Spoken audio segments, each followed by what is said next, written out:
saudações a todos. Vamos conversar sobre a teoria dos ciclos concêntricos. Continuando o nosso curso sobre vacinas de abstinência, né? Vamos conversar sobre essa teoria agora. Eu gosto sempre de pensar na adicção através da teoria poliédrica, né? Nós já vimos isso em vídeos anteriores. A teoria lá é uma adaptação do Alberto Aschini, né? Da ideia do Alberto Aschini, do italiano, onde a gente pode analisar a adicção sob diversos prismas, né? Diversas faces. Então a adicção pode ser uma doença, se você olhar através da análise médica, né?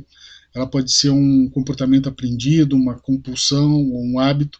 Se você fizer uma análise psicológica, ela pode ser defeito de caráter, se você fizer uma análise moral, ela pode ser falta de Deus no coração, falta de existência, falta de espiritualidade, se você fizer uma análise religiosa, e por aí vai. Tá? Então a adicção depende de como você olhar para o problema, você vai enxergá-lo de alguma forma.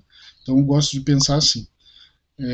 Nesse aspecto, e falando da adicção, né, nesse momento, é muito comum um clichê em clínica, comunidade e grupos anônimos, um clichê que diz que a adicção é uma doença. Veja, se eu falar doença, eu estou na análise médica, né? Então prefiro a expressão problema.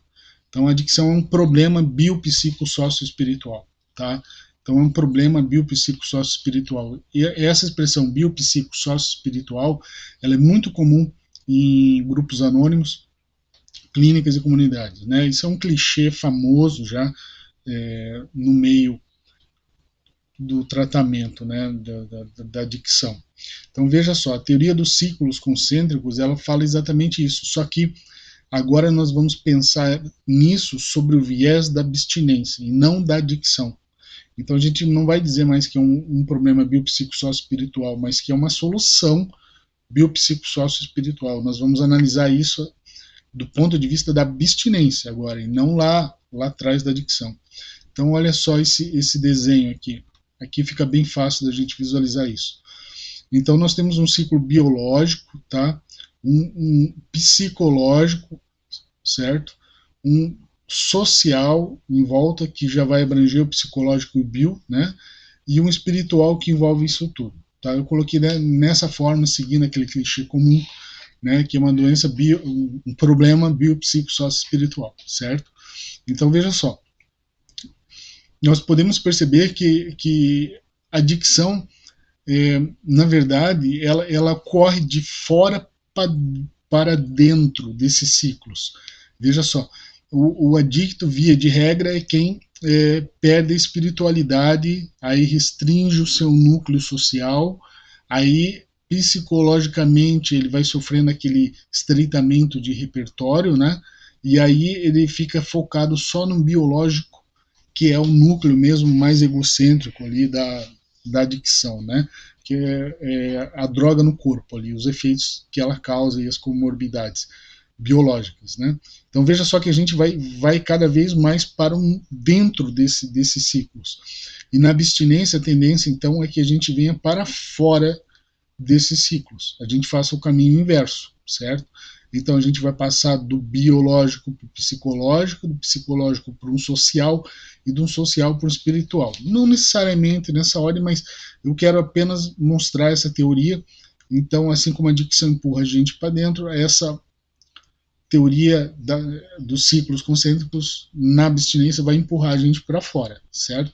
Bom, isso é muito interessante, porque nós temos alguns fenômenos aqui bem interessantes, bem legais. Olha só, o biológico, durante a abstinência, o primeiro núcleo que precisa, onde a abstinência vai agir, é no biológico, né? Que a gente chama de desintoxicação, não é isso? A desintoxicação ela sempre é física, né? É retirar a droga ali do corpo, porque a desintoxicação psicológica mesmo, ela pode nunca vir a ocorrer. Tá? Eu cito o exemplo, né, muito comum, de alguém que tenha 20 anos de abstinência e passa em algum local e sente o odor da sua droga de eleição, certo? Daquela droga que ele usava há 20 anos atrás, certo? Nesse exato momento em que ele sente aquele odor, ou que ele vê um gesto, ou que ele vê pessoas consumindo aquela substância, nesse exato momento desencadeia nele uma fissura. Veja, por que ele está tendo essa fissura? É um fator, é um elemento, a fissura é um elemento psicológico, né? E ela veio porque existe uma certa intoxicação psicológica. Ele foi intoxicado, o gatilho naquele momento serve como uma intoxicação psicológica, né? Que desencadeia essa fissura. Tá? Depois nós vamos, em vários vídeos, analisar a fissura, né, do ponto de vista epistemológico.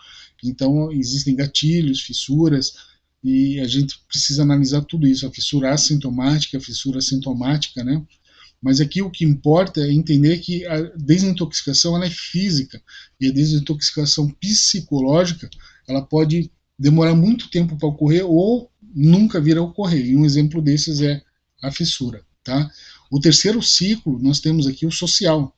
Então nós temos o biológico, o psicológico e o social. No social aqui, eu não gosto daquela expressão socialização. Né? Para quem acompanha os meus estudos e as publicações que eu faço, sabe que eu prefiro a palavra neossocialização do que ressocialização, né? Porque o abstêmio ele não vai se ressocializar, ele não vai voltar à socialização que ele possuía. Ele precisa de uma nova socialização. Então ele precisa de uma neossocialização e não ressocialização. Infelizmente, o que se usa, a expressão usada é ressocialização, né? Então é comum, às vezes, a pessoa está internada e nos finais de semana, depois de algum tempo internada, ela vai ter sua residência, passa com seus familiares e daí volta para a comunidade ou para a clínica, né? E eles chamam esse processo de ressocialização, né? Como eles chamam na gíria, é ressocialização. E eu prefiro neossocialização, de novo, né, e socialização, porque ele não vai poder se socializar novamente com aquelas pessoas, né. Dentro desse terceiro ciclo ainda do social, né, nós temos essa neossocialização e nós temos também a familiarização, que é ele retornar ao seio familiar. Aí sim nós podemos utilizar a expressão refamiliarização, porque ele vai voltar para a mesma família, ele não vai voltar para outra família, né? Então aí ele teria uma refamiliarização, né? Em relação aos seus familiares, e isso por si só já é extremamente complexo, né? Isso aí, porque durante a dicção os papéis familiares são invertidos, eles alteram completamente.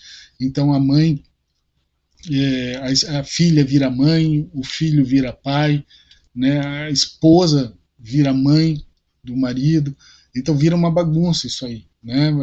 Os papéis têm que ser todos alterados por causa da desorganização que essa dicção, a dicção causa, né?